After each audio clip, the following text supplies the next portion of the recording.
So, hi, Stephen. Hi, Sai. How are you? I'm great, sir. How are you? I'm great. Yeah, I'm coming from Dublin this morning. It's great to be on your show and having hopefully a really nice conversation about interesting topic. So, firstly, thank you, sir, for giving me opportunity to interview you and giving opportunity to tell the topic and at the same time about you to my audience. You're very welcome. So maybe I might start just saying a little bit about me. And I'm a research scientist. So I studied in university, undergraduate studies, and then I went on. I did some work outside of university, and then I went on to study graduate studies, so a master's program, and then a PhD program in geography. And then when I finished the PhD program, I was a new PhD holder of a PhD, and I kept going with research and worked as a postdoctoral researcher, so someone that has their PhD but is not a permanent lecturer. So I've been researching, I've been researching climate and climate change for maybe 12 years now, so a good while. And as I said, I lived in New Zealand for nearly 5 years as part of my work, and I've lived in different places in Ireland. And I'm back in. I was down in Cork in the south of Ireland. And now I'm back in Dublin in the capital, working with the Irish Climate Analysis and Research Unit, which is in university, Maynooth University.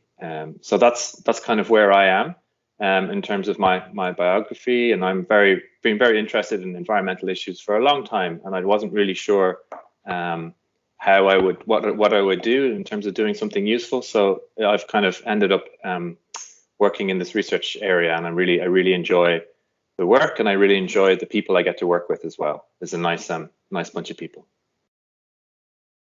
So, 12 years is a big time. So, I'm sure in this time you might have experienced and understood a lot about climate and the nature created thing.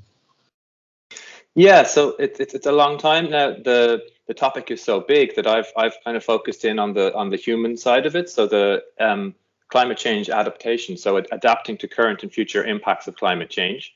There's a whole load of scientists that would focus more on the physics and the climate modeling. So I'm not a climate modeler. I'm not a physicist. I'm a social scientist. So I'm an environmental social scientist. So I'm interested in the systems and social change and how we can adapt to make our societies and our communities more resilient to these present and future impacts of climate. So I thought it might be interesting today, Sai, to kind of together we can talk about three questions that might be useful to kind of frame our discussion. So there was a recent report that came out not too long ago in August, and basically I can talk about what's happening currently with the climate, like a very brief summary. What do we need to do? What actions do we need to take? And then how can we take these actions? So there are kind of three things I thought I could discuss with you today, and we can have a conversation about it. Does that sound like a good way to go?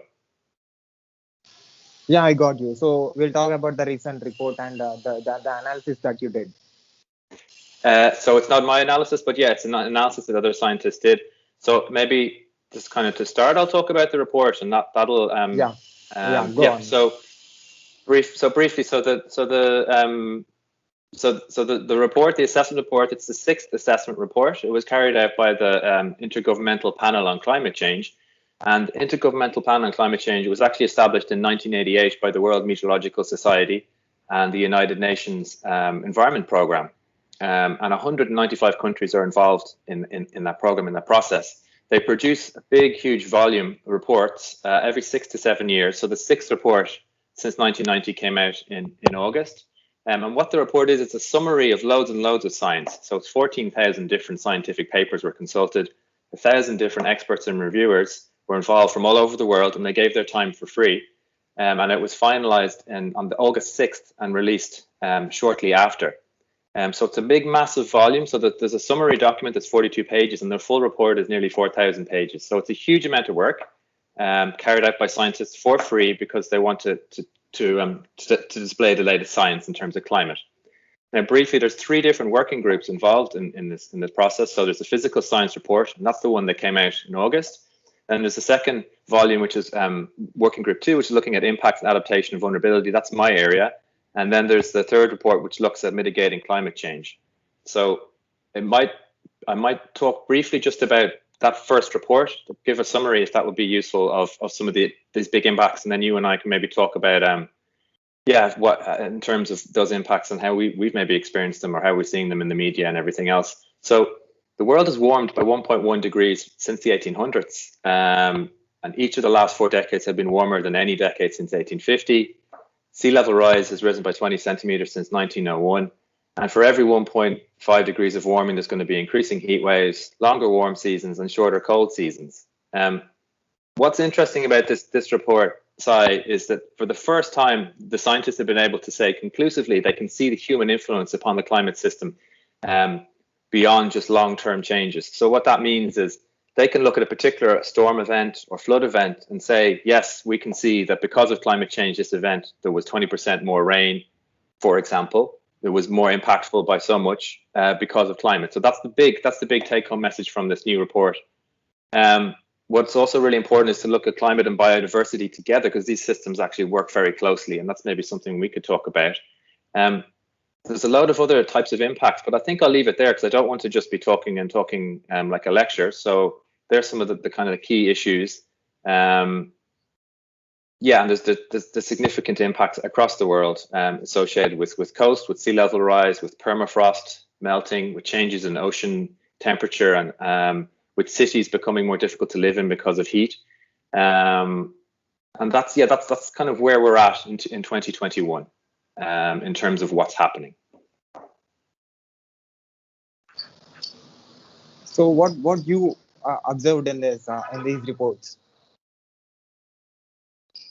What you observed, because you said there are so many groups worked on this and came to a conclusion that sea level rise, at the same time there is a human influence on the environment. So how do you think, what the future is going to be? What the future is going to be? That's a great question. So what we can say is so there's 6 main impacts that are going to occur, projected by the literature, by the scientists. So I can talk about them briefly now. So there's going to be an intensification of the water cycle. And what this basically means is there's going to be more intense rainfall and more flooding on the one hand. On the other hand, there's going to be more intense droughts in many regions. So what's happening is essentially with the climate system, because of the CO2 emissions and methane emissions, there's more and more energy put within the planetary system. And it has to ripple through the system and have impacts in some way. And what this is doing is it's giving more energy and more and creating more intense precipitation events. So a rainfall event, there's more energy in that rainfall event. It sucks up more water will fall, more rain will fall. Also areas that experience dry conditions is such that those dry conditions will become more intense as well. So it sort of intensifies our climate system. Amongst other, it's very complicated and complex, and I'm not a physical scientist, but that's one thing is the water cycle is very complex, and that's increased heavy rainfall, increased drought. In coastal areas, we're going to see continued sea level rise throughout this century, and this is going to contribute to more frequent and severe coastal floods in low-lying areas, islands, coastal cities. There's going to be more extreme sea level events, and potentially, so an event that would occur every 100 years could be happening every year towards the end of this century. A sea level rise, a coastal storm, a sea level rise event. With the sea level rise piece, it's a combination of this increased sea level, and then if there's going to be a storm event that occurs, there's going to be more energy from the climate system in the storm event, and you're going to have the sea level rise on top of that. So those combined impacts create these coastal storms that can be very damaging to coastal dwellings and coastal assets and people, communities. There's going to be the permafrost in the poles. There's going to be a loss of the permafrost is melting. So seasonal snow cover will begin to reduce. And what's really frightening and scary is we're seeing glaciers melting back and not replenishing. So glaciers are melting back, and a lot of people and communities rely on glaciers for their water, especially in the developing world. So they use glaciers for their water supply. So if there's no glaciers, then their water supply is impacted. So that's significant impacts on people's livelihoods and their quality of life, and even maybe there might cause forced migration. The changes to the ocean include the ocean becoming more acidic and warming. So the oxygen levels essentially in the ocean are reduced, and that changes the ocean ecosystem. So fish might not be able to breed successfully. They might move locations to follow food, and then the people would have to, where they would normally go fishing, the fish may not be there, or they may be reduced in number. So that's a significant impact for people and for biodiversity. And finally, cities is a big topic. So there's going to be impacts in cities, essentially, because of the urban heat island effect. Cities attract more heat because of all the concrete and the darker surfaces. They attract a lot of heat, and you're going to get, when you have extreme heat days in urban areas, they're going to be very unpleasant and difficult for people to manage, especially older people and vulnerable people. Well, there's also flooding and precipitation is linked with cities, especially coastal cities, obviously, in terms of sea level related or coastal flooding. So there's some of the impacts. That's what we're going to expect as projected by the scientists. So according to the report, tell me about human contribution to this. Yes. So this report talks about the physical climate system, but I can talk to you a little bit about human contribution. So we've emitted a lot of carbon dioxide into the planet, and through industry and transport, and also through agriculture, we produce or have emitted methane. And we actually knew back as far as in 1977, ExxonMobil, the big massive oil giants, they knew about climate change. They had scientists within their team who, saw this as an issue. So a senior scientist called James Black was quoted as saying, he was working for ExxonMobil in 1977, he was quoted as saying, "Present thinking holds that man has a time window of 5 to 10 years before the need for hard decisions regarding changes in energy strategies become critical." And that was in 1977. A new investigation that came out recently said that they understood the science before it became a public issue, and they actually spent millions of dollars to promote misinformation on the science. So I would argue that they're actually climate criminals, and they should be forced to pay significant damages, not just ExxonMobil, but the global oil giants in general. Especially to the global south, because those in the global south have been impacted most severely currently from changing climate.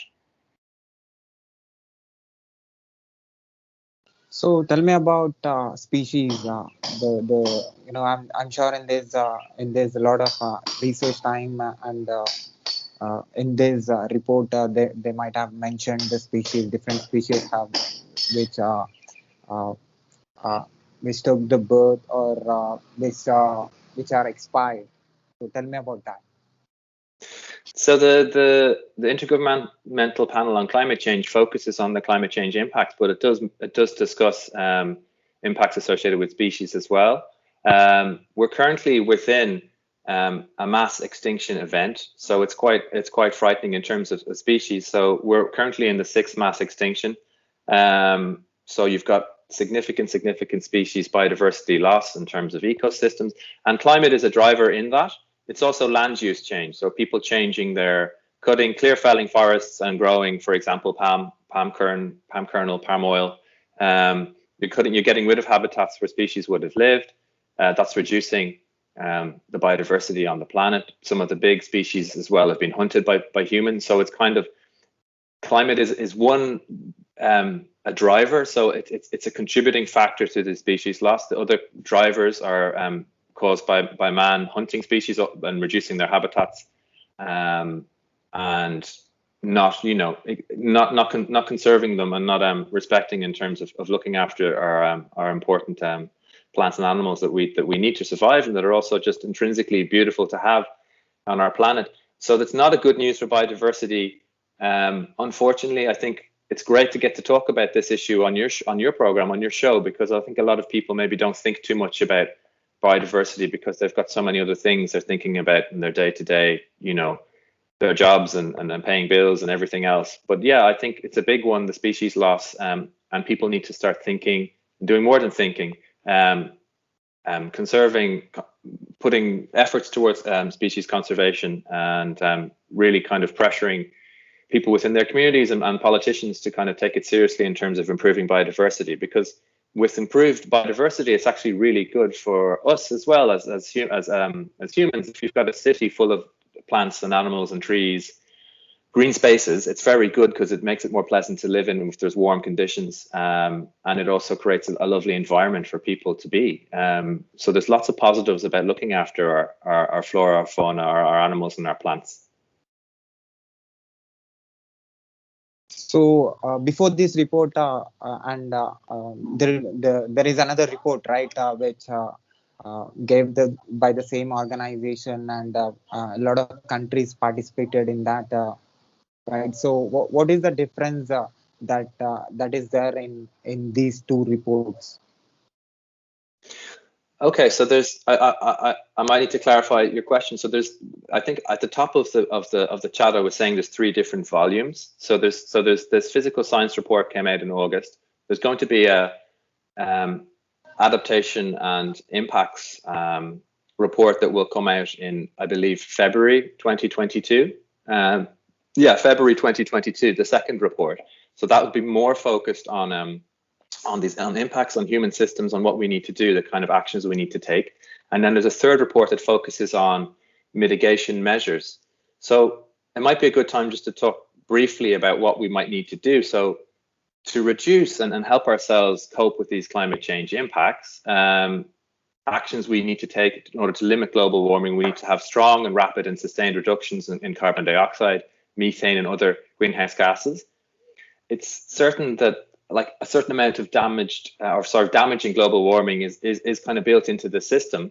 So extreme weather events will become more frequent and damaging until we completely stop emitting these greenhouse gases. So what matters is that every choice, every emission, every bit of warming actually matters, and how bad climate change gets depends on our actions and our choices from now on. So we need to adapt our societies to cope with these impacts. So we need to rapidly reduce our greenhouse gases, and we also need to take actions to mitigate against these impacts that are going to be occurring. Because even as we rapidly decelerate and decrease our greenhouse gases, the climate system moves quite slowly. So there will be impacts that will be felt and will occur. So we need to do both. We need to reduce our emissions, and we need to change our societies and our systems so that we can cope with these increased climate impacts. So we can look at things like making cities greener, as I was saying, tree covers, increasing biodiversity, natural systems, natural drainage in combination with built infrastructure, making room for rivers so they can flood, all these kinds of things. So I'm sure everybody who is watching and listening to this will understand what you are saying, and what we need to improve as a human beings. So because of this impact, because of this climate change, so which part of the planet is going to be more affected, and which species are going to get more affected? Which part of the planet is more affected and which species? So unfortunately for those, and that kind of feeds back into what I was discussing a few minutes ago in terms of this loss and these damages.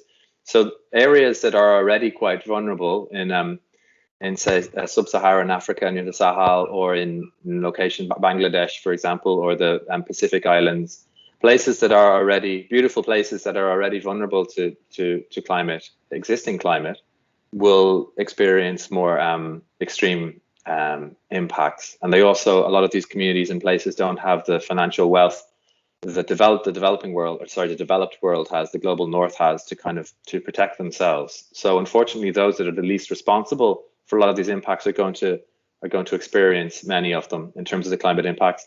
In terms of species loss, it's the areas that are the most abundant and most full of species are experiencing these large losses as well, because they're more fragile habitats. And that's also where that piece about land use change. So I know, for example, in Brazil, the president was kind of aggressively cutting down large areas of their rainforests, and that's obviously going to impact biodiversity loss, and then in combination with changing climate.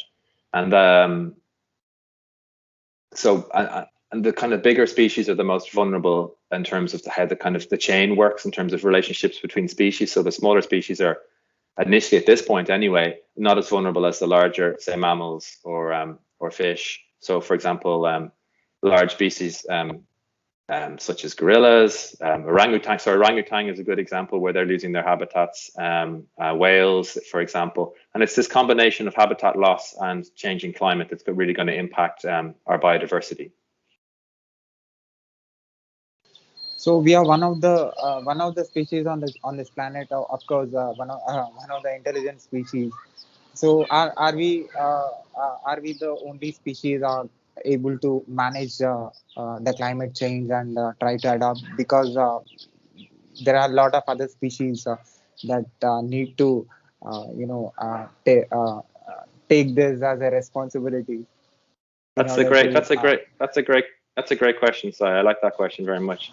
Yeah, so yeah, there are a lot of species, and we all live on this planet. I guess the advantage that we have is the power of language and the power to collaborate over large distances and in quite significant ways. The fact that you and I are having a conversation now is testament to that we can collaborate and cooperate and talk and communicate and achieve great things. So we have the unique position that our species has is this self-awareness that and well, obviously other species have self-awareness, but this language ability and the tool ability, the tool making ability. So yeah, we can change systems significantly. We can change this planet significantly in positive ways. To answer your question in terms of what other species are doing, a lot of them are moving. They're migrating. If they're in an area that's getting too warm, then they're maybe going to go somewhere else where it's a bit cooler. But as the climate changes and as areas in general start to warm, they're going to run out of locations to move to. So we're kind of yeah, they're adapting and they're doing the best they can, but there's only so much they can do before their habitat they run out of viable habitats. So that's where we come in terms of what we can do to protect biodiversity, to protect habitats, and to radically change or move away from this carbon-based, fossil fuel-based economy that is not doing us any favor. And it also links in with other wider issues around consumption and sustainable development. So the UN Sustainable Development Goal agenda promoting positive changes in terms of how we consume and how we how our relationship with the planet. So it goes beyond obviously reducing CO2 and reducing methane numbers is what we need to do, and we need to do that rapidly and aggressively. We also need to start changing the way we live in terms of our footprint, our personal footprint. So we all have I think a way to talk about it maybe is we all have the power to make change, and we all have these different spheres of influence. So have you come across this idea of spheres of influence before?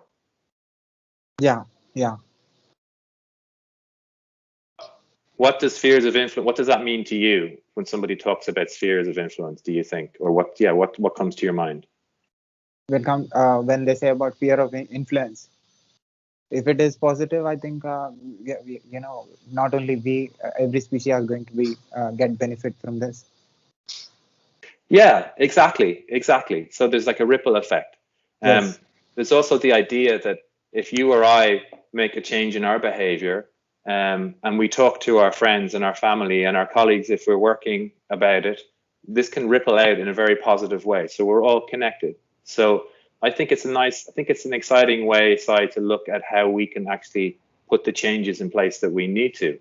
And it gives people this idea of agency and power, personal power and agency. So you might think, well, what can I do? I'm just one person, or I'm just one family.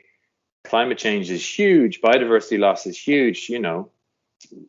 Yes, it is huge, but collectively acting, we can make a huge difference, and our individual changes add up to greater than the sum of just these individuals because of this ripple effect, because of these spheres of influence. So for a good example might be things you could do, concrete things that you could do. One of the most important things you can do is talk to your friends and family and colleagues about the issue of climate and biodiversity loss and species loss. Is just have that conversation in school, in the pub, at work, in the shop, wherever. Just like have those small conversations and get people talking about it. Something else you can do is maybe protest, but in a peaceful manner. So uphold your right to protest. So you've probably heard of this Fridays for Future. So it's a Greta Thunberg. It's a youth-led organized movement. It began in August of 2018. And Greta Thunberg, at the time she was 15, and she and the other young activists, they sat in front of the Swedish Parliament every school day for 3 weeks to protest against this lack of action in the climate crisis. She posted what she was doing on Instagram and Twitter, and it went viral. And it's absolutely massive in terms of the amount of people involved. So 14 million people are actively involved in this Futures for Friday. 7,500 locations, cities, towns around the world. That's how powerful this idea of peaceful protest can be. Another thing, will I keep talk? Will I go on about these actions, or what do you think? So, what do you say? Not you as a scientist, you are connected with different country governments, and you're sending the reports, and you people are trying to make people aware of the climate change and all. But individuals watching, people who are holding their mobiles and watching this video and listening to us, what do you say to them, to that person who is watching and listening to you now? I think I think so. In addition to what I was saying in terms of this protest, etc., there's some concrete things that you can do right now. One is just think about your consumption practices. So try and buy less things if you can, or think very carefully about what when you buy something. Know that it will have an impact on the planet. Um, so buy sensible, long-lasting things, or just start to think more actively about what it means to buy something or to throw something away. If you get a new product, a new TV, a new whatever it may be, a new pair of shoes, for example, when you're discarding, don't discard the old product. Like, try and recycle if you can. Try and think about the impact that these things have on the planet. I think that's something that everyone can do. Another thing you can do is think about your diet. Your diet has a massive impact on this planet. So maybe consume slightly more climate sensible, climate friendly diet, and that may mean eating slightly less protein from meat. It may mean eating slightly less dairy. It may mean eating less kind of processed and manufactured or frozen food, because there's a lot of energy that goes into packaging and freezing and shipping, and eat more locally based things as well, where possible. So think of what other things that you can do. And as I would say again, that conversation piece is so powerful and so important. If you want to make a difference, if you're watching this, as you're watching this video, talk to your friends about it. Mention that you watched this video. Mention that it was an interesting discussion about climate and it made you think. To whoever, to your mum, to your granny, to your sister, brother, colleague, someone at a bus stop, whatever. Like, it's good to have this conversation, and it creates positive momentum. So I would say diet, consumption, and the conversation. They're three things that you could do from right now, and it would make a significant difference. So, an individual with his physical, mental, and material energy, from the day he born and till the day he lives from this planet. So, how much he's contributing to this, bad and good? That's a great question. Bad and good. Yeah. So I guess, I mean, I'm not a physicist. I'm not a physical scientist. I'm a social scientist. So I can give you I can talk about this topic, but not as an expert. But yes, I think your question was this net contribution of somebody on the planet in terms of good and bad. So there's certain practices that we do. So I guess, and you can interject if I'm down a different path than the question you asked. But things like, if you drive a car, maybe try and drive a bit less, because that has that fossil fuel impact is significant if it's a fossil fuel car. If you travel, maybe think about traveling less or changing the mode of travel if you can. So if you are lucky enough to have the financial ability to fly to different places, maybe you could fly a little less, or you could go there for longer and take one trip instead of two. Those kinds of decisions. This impact, again, the impact that we have on the planet in terms of this physical is all these things that we buy. So whether houses or washing machines or cars or whatever, printers, material items, it's fantastic that we've developed that we can have these material items that make us more comfortable. Well, we have to realize that there's an impact associated with that. There's also an impact, which is often an elephant in the room, around population and how many children you may or may not have if you decide to have children. That's an ethically difficult topic, and it's not something that I would be an expert or would be comfortable, discussing at length. But you understand the repercussions of having, say, a large family over a smaller family. I think the issue there is with, especially in the developing world, having a large family can be beneficial in terms of having more income labor from those individuals, which is slightly different in the developed world in terms of the choices.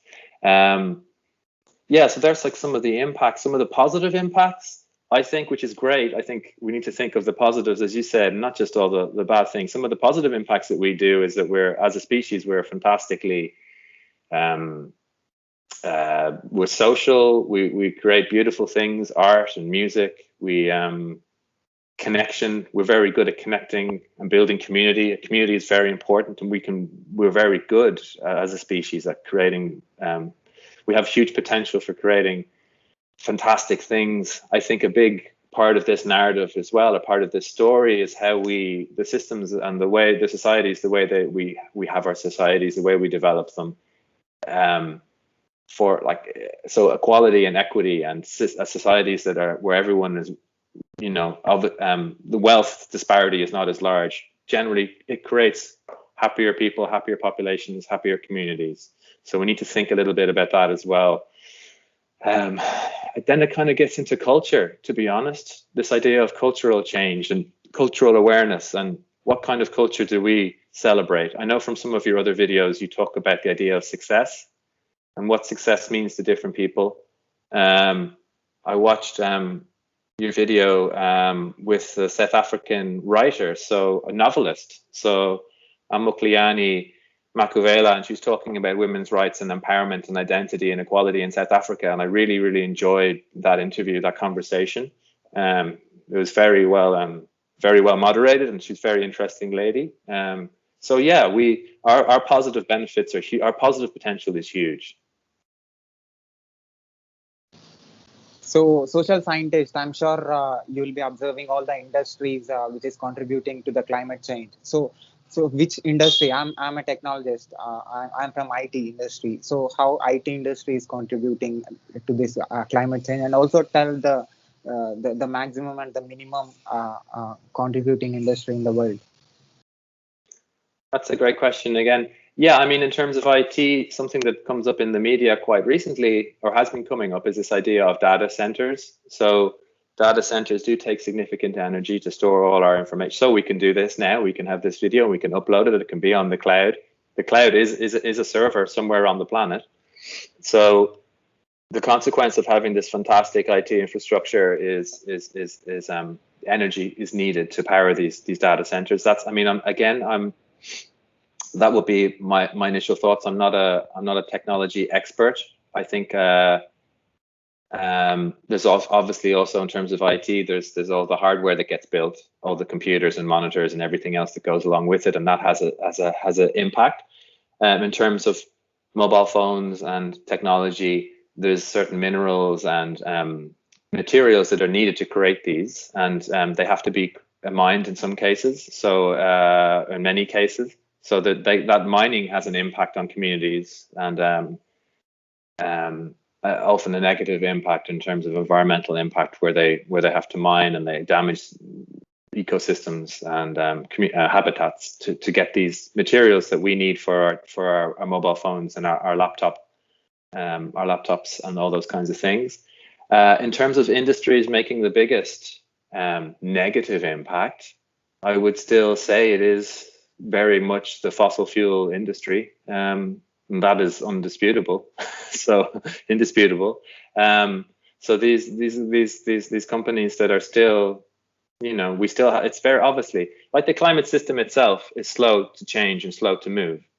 I understand that to transition away from fossil fuels to clean energy is something that can be slow and takes time, but I feel that we need to push our ambition in terms of how quickly we can change our systems across to more renewable based systems.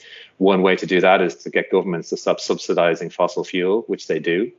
I understand it's a complicated topic and there's reasons for them to put those subsidies in place for their economies, but I think we need to start moving from conversation and promises into action, in the global arena and in the local and at different levels and scales.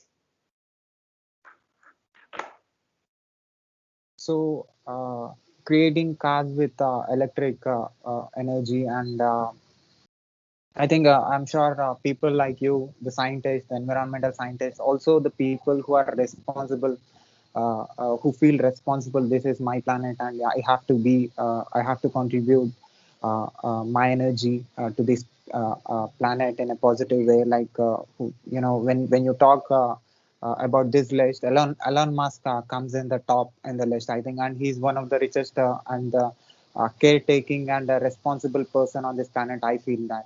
So he is a person who created the cars, the Tesla cars, which runs with the electric energy, and also he's creating homes, and his thought is to create homes in the other planet Mars, and also his SpaceX he started. Like he's talking about more about humanity, and his concern is about the planet, and not to destroy environment, and not to destroy the natural things which are coming. So you come under the same, you are the actual person who tells those people what works and what will not work, and what is creating damage and what is creating negative effect. How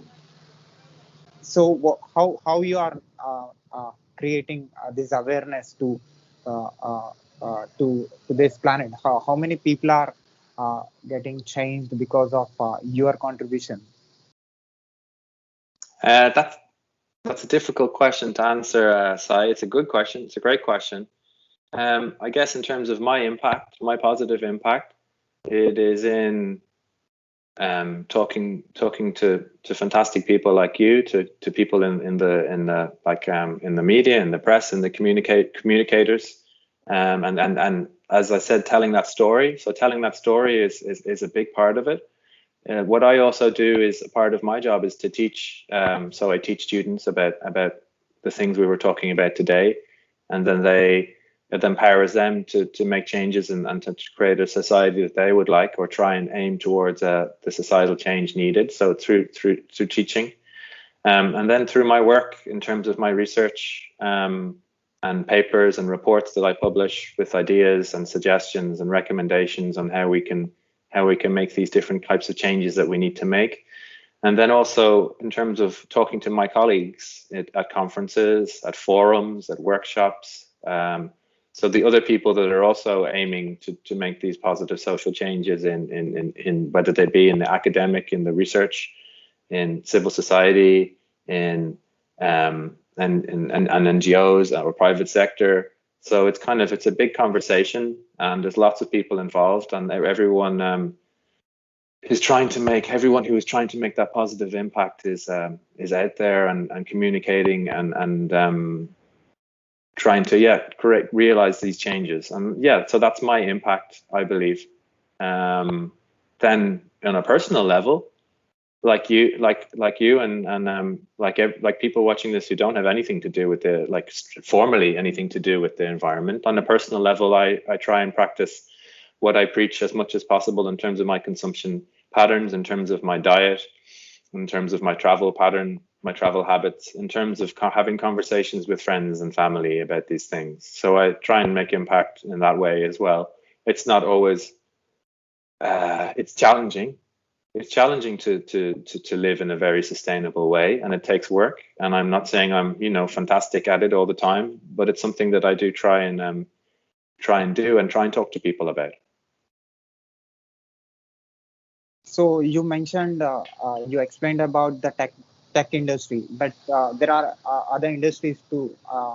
What are those industries which are contributing in plus and minus, in negative and positive way, and how much the contribution is there, and which country?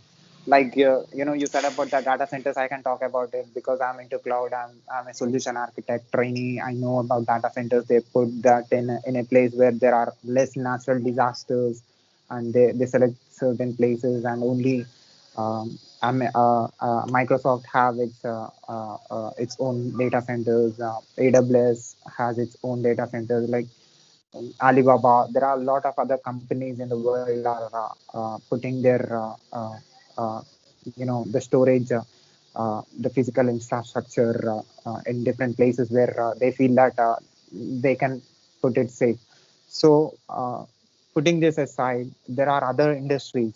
there are other engineers also will be watching, electrical engineers, civil engineers, other engineers who studied with me. Like there are a lot of other industries in the world. So how much they are contributing to this planet, and what they have to do in order to make it reduce and make this planet green.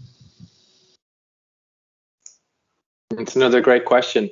So yeah, this is huge. Like engineers are a huge part of the solution, massive. And some of the things that they can do or they can be working on are, as they would already know, this transition to renewable energy. So these new systems that need to go in place, be they wind or solar, and the grids that support these systems. Infrastructure, changing the way infrastructure is built in terms of combining more soft kind of green measures like biodiversity and plants in with traditional concrete hard measures in terms of flood defense.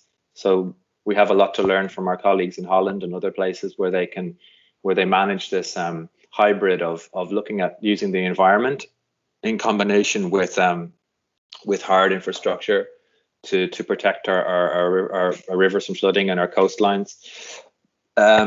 Engineers as well are going to have a massive part in terms of our cities, huge. So creating these more sustainable cities that we want to live in. And I haven't even mentioned food I've mentioned diet, but there's going to be a huge need for very smart and motivated engineers to come up with very creative ways for us to grow our food in a more sustainable way that uses less chemicals, that uses less water, and ideally produces food closer to populations where populations are living. So you're going to, I imagine you're going to see a lot more food being grown in urban areas or close to urban areas, because then we reduce our transport costs to get the food into the cities. And we get fresher food because it's closer to us. And all these positive effects as well, but it will involve physical infrastructure that we need to build. As well with the food, with the piece in the cities, as well as the city component is these sustainable urban drainage systems. So urban systems of drainage, if you're going to have more high intensity, high precipitation events, rainfall events, you've got a crazy rainfall event that occurs and it's a lot of rain falling. You need to have your system, your city set up so it can cope with this massive deluge of rain, of precipitation, of water. So you need to have your drainage network set up that it can cope with that. You need to have surfaces more permeable so they can soak up and spread that water across a larger system rather than channeling it all into a particular location. So you need to think, engineers and their mathematical and their intelligence in terms of their problem solving ability are a huge part of the solution. Yes. Do this social world is creating more impact on the climate change? The social world. I'll just finish that last point because I didn't actually mention transport. As you said, you're very interested in Elon Musk and electric cars. I think electric cars have a huge part to play, but I also think we need to think of different modes of transport. So if you've got a city, maybe you don't need an electric car to make every journey. Maybe you can walk, or maybe you can take a bicycle or a train. So we need to think of these kind of connecting transport to less impactful footprints. So yeah, electric car is a big part of the solution, but if you just change every car that's on the road now to an electric car, that's only part of the solution. The other part is making cities more livable, that can walk around, you can get to know people if you want to, connect and communicate with people more easily, and you can get fit and healthy by walking or by cycling. So that transport piece is very important for well-being and for reducing carbon beyond just electric cars. So your question, I think, Sai, what is the impact of social media on this conversation or on this topic? Yeah, social media and every system which comes under society. Oh, well, that's a big question. That'd be a good essay question for somebody, yeah, or a book.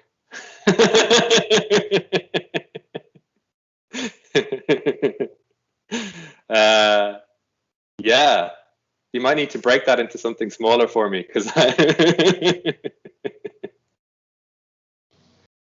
So the common thing that everybody in every system can, every influencer or every the head of the system can do something to influence people in their system and to create some change. And I'm sure people who are influencers, who are head of the society, who are head of the systems and head of the uh, uh, different organizations will be watching this. So what do you say? How much they can contribute to this planet, and what they have to do in order to make this planet to be positive and give the same uh, uh, at least we can try to give the same energy that we have to the next generation. I think you just actually went quite a long way to answering your own question there in a very lucid and clear way. So yeah, the social influencers, the people who are impactful and on social media, they can do what we've been talking about for the last 40 minutes, all those things. Be the change that they can make these changes, talk about them to their channels, to their communities, their social media communities, and lead by example. Yeah. So people like you who are doing that. So just keep talking and taking action and talking about the actions that you're taking based on what we were on our conversation today. And tell me the consequences if they don't do. Uh, the consequences. Yeah, I mean, this kind of near the start of our conversation, I talked about all those sort of facts and figures and impacts. So yeah, the consequences if we don't is a world that is much less comfortable and habitable to live in, where you're going to have issues. We're going to have forced migration, people that need to leave where they're from to seek employment or to seek new places to live because the climate will be such that it's a difficult place. Places will become more difficult. Farming will become more difficult. Just living in certain locations will become more dangerous and more difficult potentially. So there's going to be displacement of population. There's going to be continued species loss, and potentially a collapse in some of our biodiversity system. So we're going to see a significant loss, and that we will be very difficult to recover from. You're going to have more and more of these extreme weather events that are going to make life more difficult for many people. The wealthy and the elites will still manage to live a relatively comfortable life because they can use their wealth to put the measures in place personally to insulate themselves from any of these impacts. But most of the world is going to experience huge changes in their ability to have a livelihood and a family. So and I think what it's an interesting question. A lot of people will come, if I meet someone at a party or if I meet someone anywhere and I tell them I study climate change, then often their initial reaction is also, we're all doomed. And often, like many people will say this, and I will say, no, we're not. Many people will be impacted and many people will potentially die because of these huge impacts. But as a species, we're not doomed. We have the ability to recover and to become more resilient and to take actions now to prevent this loss of life. So we have a lot of agency and power now to act in such a way that we can prevent these mass migration, human migration events. We can prevent this loss of biodiversity. We can prevent these terrible damaging impacts that will cause loss of human life. So the consequence of not acting is these horrific impacts that will occur if we do not.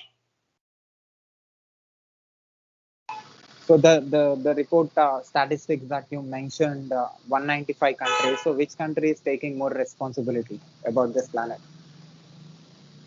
Again, very good question, Sai. Your insightful question. So the Conference of the Parties, the climate meeting, is coming up in Scotland in the UK later this year, and that's where the nations come together and agree on pledges and agree on actions to take.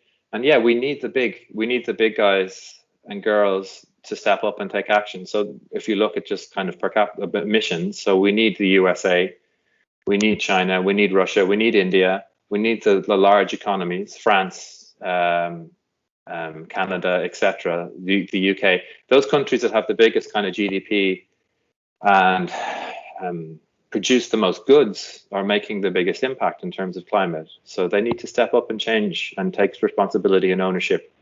Because if they don't, then as we were discussing, those in the global south are going to feel those impacts. Those that have contributed the least to the problem are going to suffer the most.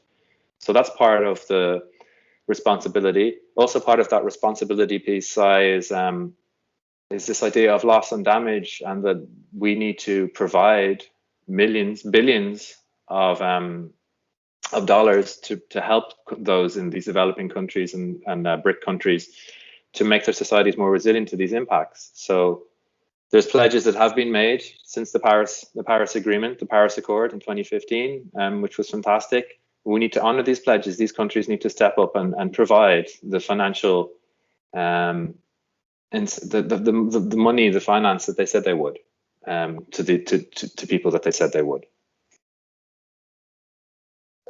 You already mentioned the key factors which are influencing this planet in a negative way already.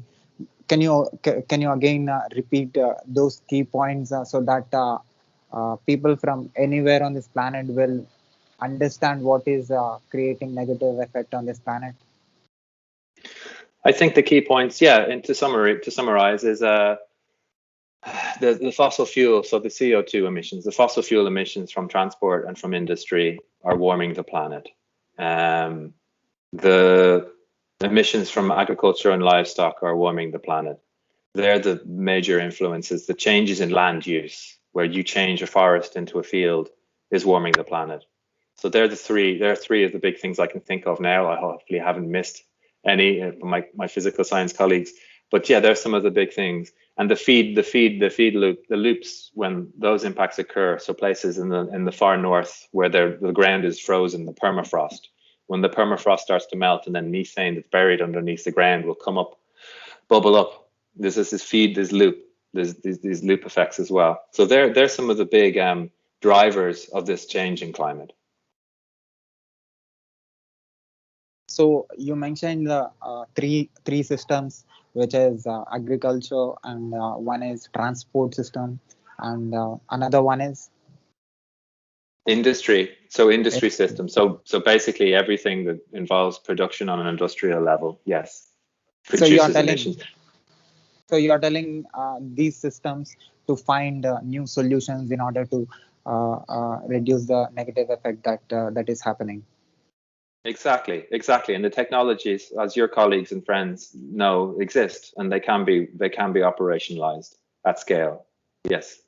So last question is how much the transport system has improved. I mean, how many vehicles? Do you have any number? How many vehicles have been sold, and how many vehicles are still getting sold, and how much this negative energy is being consumed by the planet? That's a great question.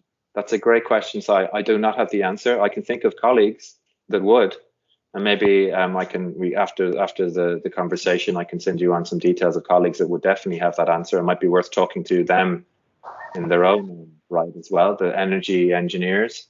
So I have energy engineer colleagues that would be able to give you that information. That's not my area. So I would be on Google I could Google and look it up, but it's not my area of expertise. Yes, so I'm not sure on those figures. It's a great question. It's not I don't have the knowledge.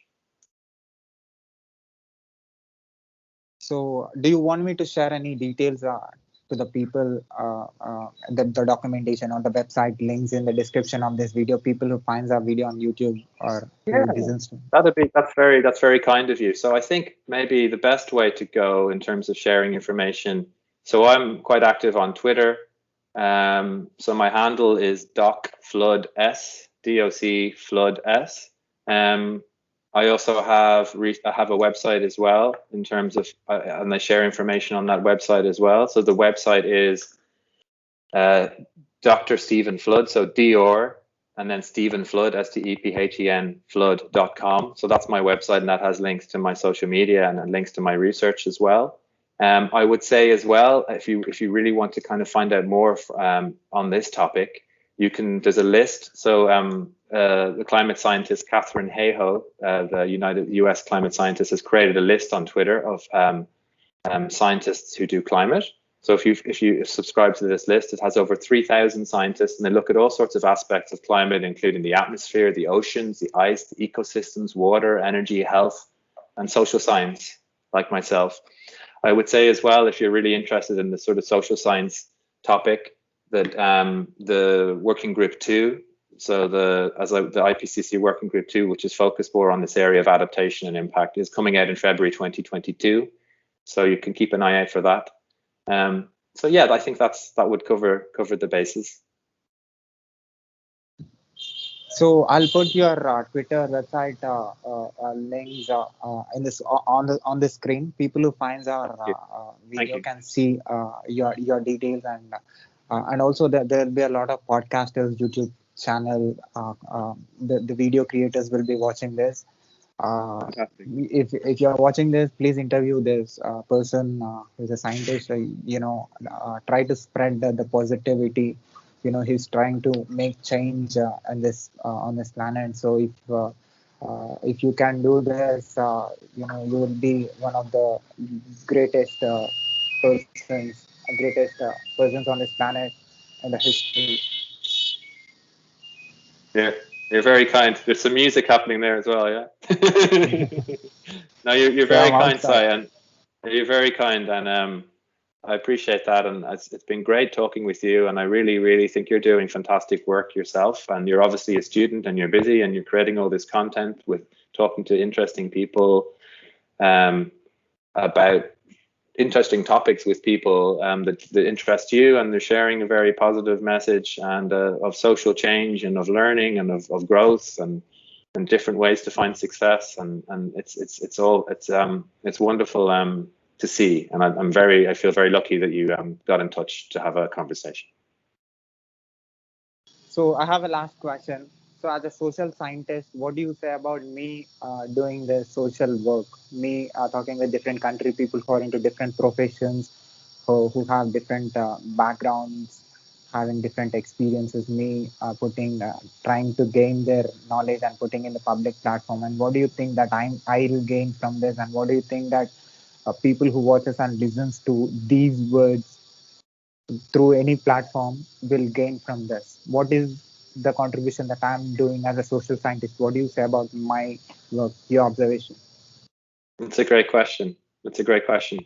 Yeah, I think your work is very, very important, because what you're doing, from my perspective, is you're connecting different ideas and different thoughts and different people, and showing the best in humanity, and the best in terms of our ability to work collectively, collaboratively, to solve some of these very difficult social problems and issues, and also develop ourselves in a way that's positive for our planet and is respectful and full respect and dignity towards other human beings. I think that's the message that you're communicating.